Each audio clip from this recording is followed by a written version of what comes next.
All right, so it's time to share one of my favorite stories of all time.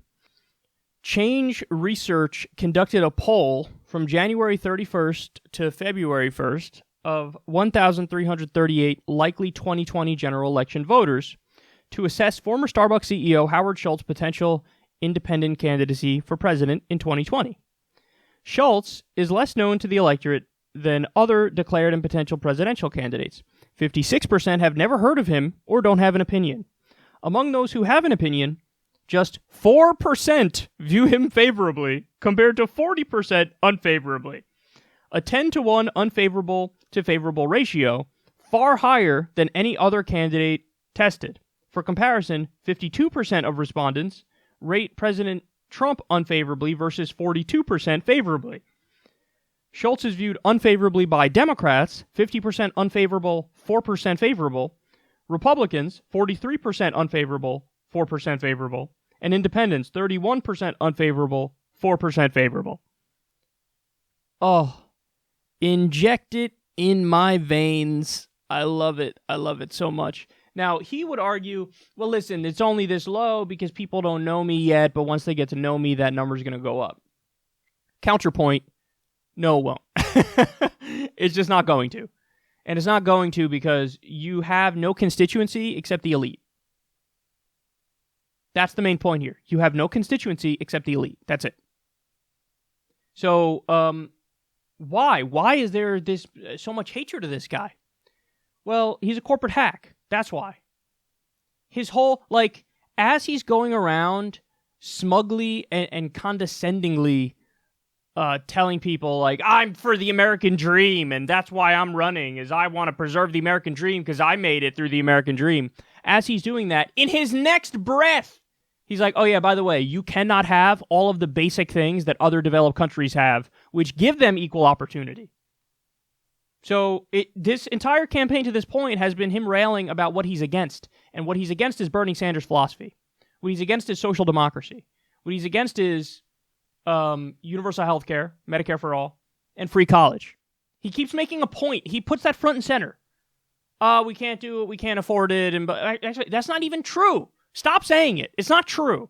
We save $5 trillion over 10 years if we move to a Medicare for all system. Our system right now is the most expensive, and we can't afford the system we have now.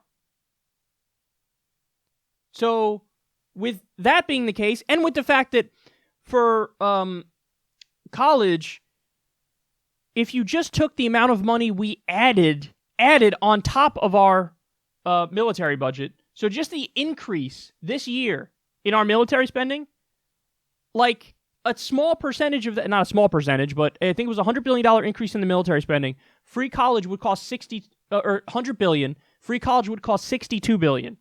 So you could have paid for free college. You could more than pay for free college with just the increase in our military spending for this year.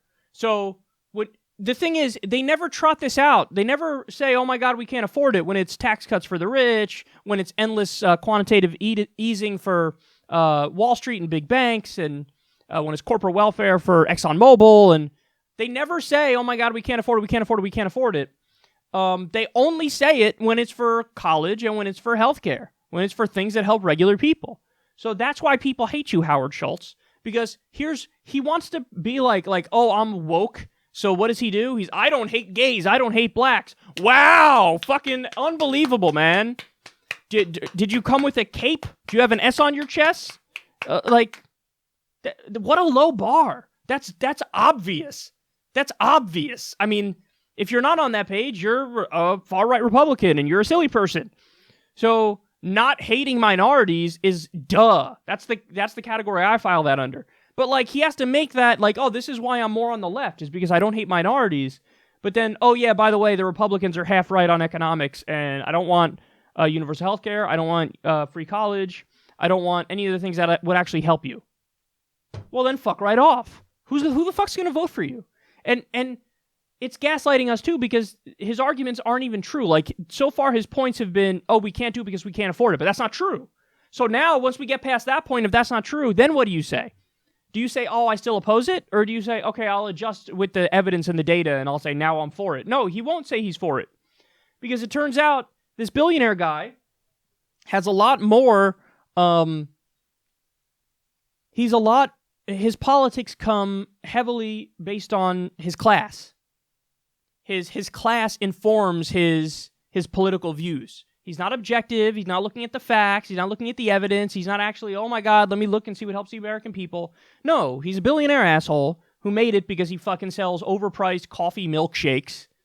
And now he thinks he's a genius as a result of that. And so he wants to swoop in and save the day by being a fucking like middle manager type person and you know, implementing his neoliberal nightmare, his pro-capitalist centrist platform, which is just the same garbage we've had from the late 1970s and onward.